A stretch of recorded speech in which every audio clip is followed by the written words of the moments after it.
What's up guys, my name is Sarthe and this is going to be a quick guide to all of the bosses in the Trial of the Grand Crusader raid. I'm going to talk specifically about the 25-man versions of the raid, and I will touch on the heroic version so you know what to expect. But these are going to be based off of the older strategies we use to defeat the bosses, and I'll have updated guides, not nearly as in-depth as Jordy's, but coming soon after we have more tests on the PTR, and I'll keep you updated on how hard it is on the live realms. Anyways, guys, let's dive right in so you guys can kill all the bosses. And if you want to know every way to prep for this phase and every way to min-max this raid, definitely subscribe to the channel. It absolutely helps. Our first boss is the Northrend Beasts. This is a 3-phase encounter where you have to defeat multiple bosses. In phase 1, you face Gormok the Impaler, and the mechanics you need to watch out for are as follows. He has a tank buster mechanic called Impale. This hits for 150% of his weapon damage and adds a stacking bleed effect onto the tank itself. Back in the day, there was a tank swap whenever the first tank got impaled twice.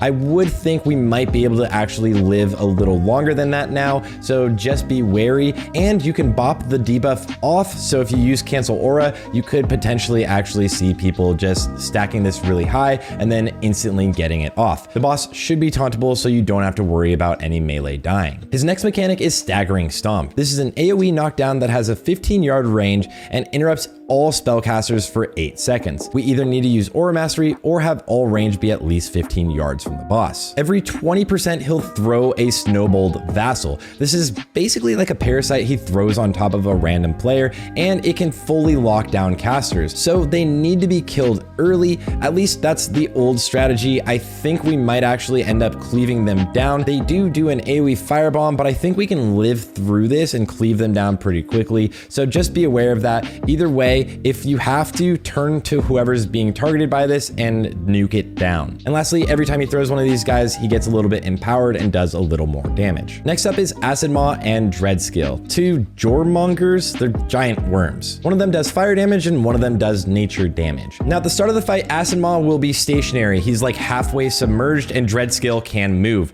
Acid Maw is the one on the left, so at the start of the fight, the one on the left is stationary and can't move. I think we're gonna end up cleaving these, but traditionally the strategy was to kite Dreadskill around while Acid Maw was stationary. The main mechanics here are Burning Bile and Paralytic Toxin. One person will be targeted by each of these, and the way to get them off of your players is to actually stack those players on top of each other. So if you get Burning Bile, you have to run to the person with Paralytic Toxin. If you have Burning Bile, you'll have to run away from the raid because you do AoE damage. If you have Paralytic Toxin, you'll just run to the person with Burning Bile because you have a stacking debuff that does damage on you. It also will reduce your movement speed, so the Burning Bile person might have to run to you. We'll probably have weak auras from Foji and Thames within the day that actually mark the people that have this, but just throw a raid mark on them. One thing to note is every now and then they submerge and switch which one of the bosses is mobile and which one is stationary. And while the one is mobile, so moving around, it will actually put that debuff on the tank itself. And the one that is stationary will put it on a random player. Just know this because that'll be helpful for deciding how you're gonna drop the debuff. They also each have a frontal while they're mobile, just be aware of that. The mobile tank also wants to just be mindful because there's gonna be a poison dropped on the ground. That's why he's generally kiting around, but it can't actually be kited around the immobile boss, so I would suggest trying to do that. In phase 3, you face the giant Yeti Ice Howl. He'll periodically stun the tank, and he'll do a whirl that AoE knocks back all melee. Ideally, you would tank him so that all melee get knocked into a wall and never actually have downtime DPSing the boss. His main mechanic is Massive Crash. He'll knock everybody away from them into the wall, and you'll get stunned. So then he'll jump into the middle of the circle and target someone. When he targets you, he will then charge directly at you. And right as he starts charging, he will actually make it so that you're unstunned and give you a mobility buff, so you can move a lot faster. Basically, just move out of the way, he'll run into the wall, and he will then be stunned. He'll also take a ton more damage while he is stunned after hitting the wall, and then eventually he will just move back into the same rotation of his phases as we just saw. If you try to move forward at all, instead of moving directly sideways though, you'll probably actually die to this mechanic, so just make sure you're paying attention. If he's targeting you, run to the side. Lord Jaraxxus is the second encounter in TOGC. He's a giant demon, but you're kind of gonna slap him. He summons two different mobs, Fellflame Infernals and Mistresses of Pain. The Mistresses of Pain need to be tanked and will be cleaved down. And the Infernals will spawn from a volcano, kind of like the Supremus fight. Just make sure you move away from those, but these will be nuked down also. The boss himself casts a tank busting fireball. Just interrupt that. It is interruptible, so have an interrupt rotation set up. Jaraxxus also does a chain lightning, but it doesn't do more damage the more people it hits, so I don't think we'll have to worry too much about that, but you can spread out around the room just to be safe. He'll randomly target someone in the raid and put Legion Flame on them. Basically, this will do damage to you every second and leave a fire on the ground every second of the damage tick. So just run that away. Don't run away from your healers too far, but run it away from the raid. Lord Jaraxxus also puts a debuff on people that makes it so their next heals are absorbed. Just have a Holy Paladin out heal this. This shouldn't be an issue. If you have a Holy Paladin, just get like basically one crit. In the heroic version of this encounter, both the nether portals summoning the Mistresses of Pain and the infernal eruptions never actually despawn. They actually have health pools of their own and will continue summoning mobs until you down them. And Jaraxxus also gains the ability Touch of Jaraxxus, which will target on a random player, making them take damage over time. And they actually apply a curse, making everybody around them also take damage over time. This can be decursed, but you just want to make sure you're not spreading it. Oh, and mages rejoice. The boss buffs himself with a magic buff that makes him do more damage. Basically, you're just gonna spell steal this and pump a little bit harder. Next up is the faction champions. This is a massive PvP fight. Every mob that you're facing is basically a PvP mob. They will have the actual abilities of that class. So be aware, you're gonna actually have to DPS them down. And the very beginning of this fight is a lot more hectic than after you get a few of the mobs down. So just pick and choose what you want to kill first. It shouldn't be too crazy, but you can use full CC. All of the mobs also do have a PvP trinket, so you can actually have a warrior charge in to start the fight, do an AoE fear, and it should make all of the mobs proc their PvP trinket right at the start of the fight and allow them to all be CCable. And there's an aura around that makes all AoE DPS not actually do that much damage, so you won't AoE them down. You will actually need to focus target some of these. I do think we could maybe stack them a little bit and not CC them, but we're gonna have to see how much damage they actually do.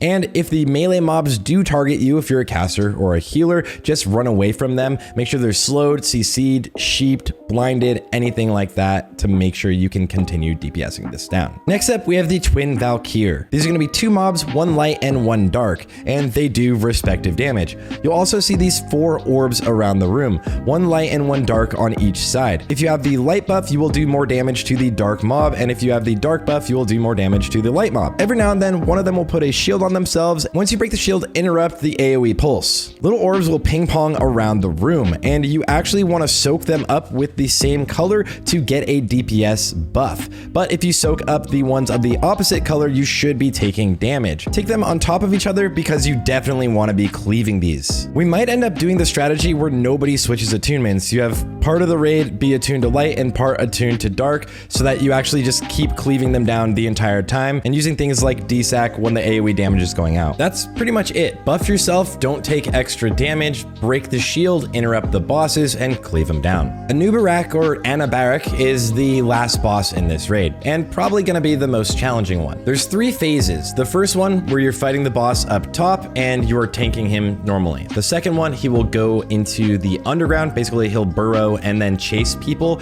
This is where he will use a ability called Pursuing Spikes. You'll see these little spikes up on the ground. They will basically focus on one person like Flame Leviathan focuses on a person. What you want to do is run them over these ice packs on the ground, which I'll get into in a second, and this will stop who the boss is chasing, and he will now then focus on someone else.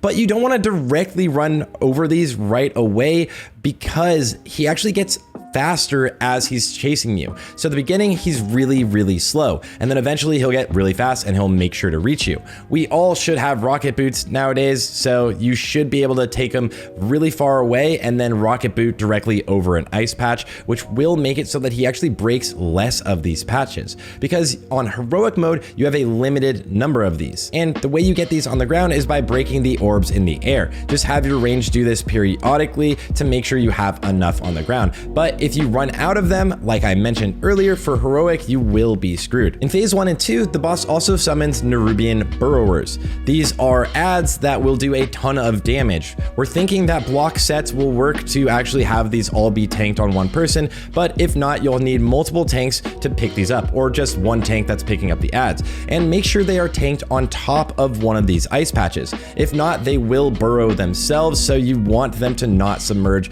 because that means they'll respawn while you have more adds up and you'll just kind of get overwhelmed. Ideally, you would cleave these down with the boss. I would highly suggest cleaving these down actually, so just make sure you're doing that. Prioritize cleave, always cleave whenever we can. In phase 2, when the boss is submerged, he'll summon these little scarabs. Just nuke these down. They shouldn't be too much of an issue, but they do put a stacking debuff on whoever they're attacking. Anub'arak does have a frontal cone, so don't stand in front of him, but you never really should on any fights anyways. Anub'arak also trucks tanks. He's gonna hit really hard. Just be aware for this because it's gonna become important in phase 3. The main scary part starts when we reach phase 3. This is when he will do a raid-wide AoE damage, basically, where every second you're taking 10% of your HP, your current HP, not your max HP, so it will be less damage as you take more damage. So basically, you want to keep the entire raid around 50% HP, except for the tank, who's also still getting trucked from the boss's actual melees. And on heroic mode, this is a lot more damage. I believe it's 30%. So just make sure you are not wasting a ton of your mana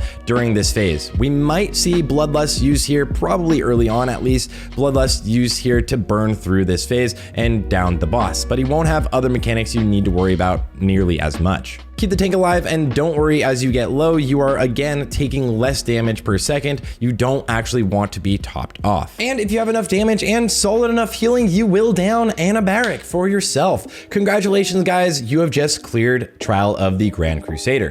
I'm not 100% sure, again, how challenging this raid will be. We'll be able to test it this weekend, but now you at least know everything you need to watch out for when you enter into the raid, and the strategies you should probably employ to down all of the bosses. Thanks for watching, guys, and I will keep you guys again updated on this raid, everything you need to know about next phase on this channel. So make sure to like and subscribe, and also there will be a ton more guides coming soon about all versions of World of Warcraft.